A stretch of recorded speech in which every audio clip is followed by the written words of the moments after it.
was times when I was a purple belt. I was a student. I was one of Jason's assistant instructors, and there was a time when I couldn't afford it anymore.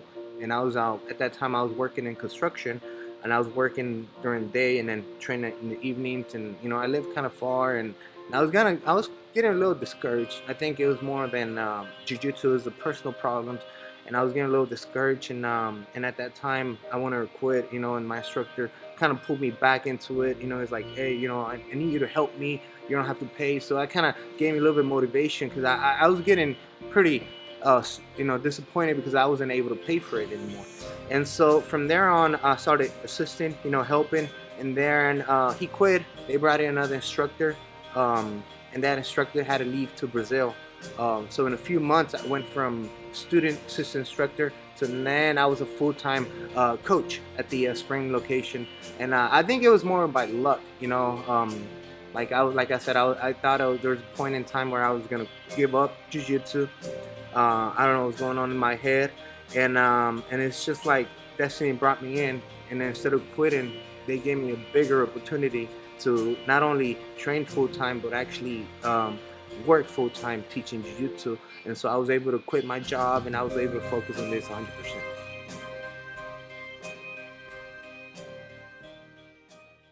Oh man, when Travis gave me the black belt, my black belt, promoted me to black belt, I'm not gonna lie. My eyes were watery. My one thing that I told the people that were there is it was a huge seminar, and everyone got promoted. A lot of people got promoted, and then I was lined up with Coach Travis, in the front. Everyone else was lined up, and everybody got promoted. A few of my teammates got their brown belts, and I was like, I was hoping, I was excited. I was like, maybe this is the time, but I didn't want to like think that I was for sure. I just want to, like, maybe if I get it, it'd be great. Awesome. If I don't, I don't. You know how it is. Everybody gets caught behind the that promotion. But I felt a little nervous. I felt like maybe I'm not ready. Maybe, how it is every time you move on to a new belt. So I didn't know. I was like, if I don't get it, that's fine. Just gives me time to get better. If I do, that's awesome. But then Coach Travis was doing his promotions. He was talking to everyone, and he was like, all right, guys, I'm getting ready to wrap up this seminar. So in my mind, I'm like, okay, I'm not getting it, And then he started talking, giving a speech, about this guy. And then suddenly I realized that guy was me. And then that speech kind of made me realize, whoa, maybe it's coming. And then they pulled the belt out, and I just couldn't believe it. The round in front of the hip. I have to block the hip or he's going to run away, right? So I'm here, pushing my knee down, boom, he underhooks right there, boom, right? Notice how I trap the arm. I step, I'm here. The reason why I trap the arm is because I want to take it with me. From the moment that I started, I knew that I wanted to be a black belt one day. I knew that I wanted, obviously you're never going to master the art of jiu-jitsu, but I always try to look for perfection. You know what I mean? Which you're never going to find it, but I think that's what motivated me to try to be better every day. And so I couldn't believe it. So one of the goals that I made up my mind, I wanted to be a black belt. And when I got it, I just couldn't say anything. One thing I told the people is that, never give up anything. It's like, I saw a quote, I forgot exactly how it says, but the quote is from Buddha. It says something like, two mistakes in life you can make is never quitting something, not going all the way, and never starting something. For me, it was like, I got to do it, and I told people, it's like, you guys cannot give up, because you're not gonna, there's no other thing you're gonna do where you're gonna accomplish it from one day to another, especially in jiu-jitsu. You gotta work, you gotta put in your work. It's a journey, and it's a journey that people have to enjoy. And people have to learn to appreciate every bit of it, either the up and downs, bad days, good days. I come to realize that some of my worst days in training have been one of the best learning experiences in training. Some of the best days in training, they're cool and flashy, but you forget about them. You always remember the stuff that you were stop at, like technique. Oh, I couldn't accomplish this technique. Oh, I got tapped like this. Oh, I got my guard passing. That's what I remember more than passing people with guard or catching this really cool submission, right? So I told them, never give up. You're gonna have bad days, you're gonna have good days. You're gonna have injuries.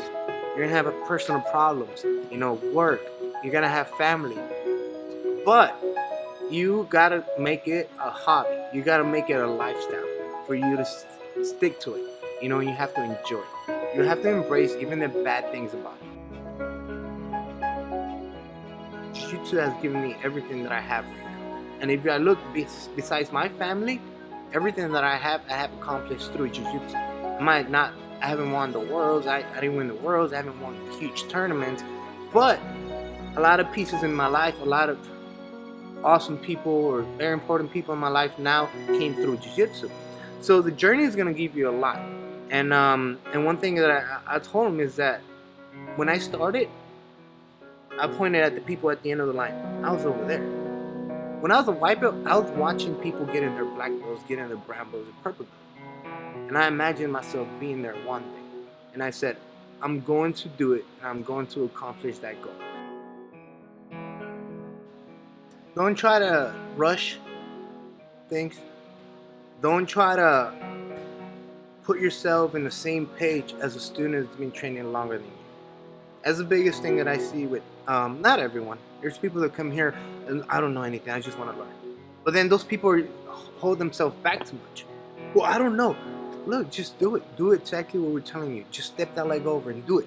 There's people that they hold themselves back too much. I don't know. No, just do it. It fails. It's going to fail anyways. You're a white belt. You're not gonna accomplish every move. You're not gonna hit every move. Failing or your move being stopped, it's a sign of progress. It means like you're trying it, but there's something in there, and you figure it out. The more you try, obviously you're gonna get it. So one thing I would tell them is go for it. Don't pull yourself back too much, but at the same time, don't rush it. Best time in learning, not trying to perform. Learn the moves. Learn what can I do here. Learn the positions. Everybody wants to rush and get that cool submission, but can you hold side mount? Can you hold mount and not get rolled? Do you know what's the back mount? Write notes. Don't rush it. Try to invest time and learn the proper fundamental jiu-jitsu. We call it traditional jiu-jitsu. And don't try to compare yourself to other students. Compare yourself to yourself. Compare yourself to how were you yesterday. Your mission today is when you leave the gym, go home, is to say, I got better than who I was before I went into the gym. By training hard, drilling, listening to my coaches. You take all those aspects into consideration, it's about you. It's about improving yourself. Jason brought me back into jiu-jitsu when I was quitting. I don't really know where is he. He's been around for a long time and kind of disappear. But I always be grateful with him because he's helped me a lot. Him, obviously, Coach Travis. Coach Travis, he's showing me another level of martial arts, not only on the mats but off the mats. Everything that he does, it's not like he keeps it to himself. He helps. He teaches me. He helps everyone. He wants everyone to get something out of martial arts, not just a skill set. He wants everyone to be able to move out of martial arts and be able to carry what you learn. So obviously, I want to thank him. I want to thank Coach Miguel for allowing me to teach in Cyprus. And then besides that, all the teammates, all the people that have been involved in martial arts that helped me. My fiance for supporting me now. My family.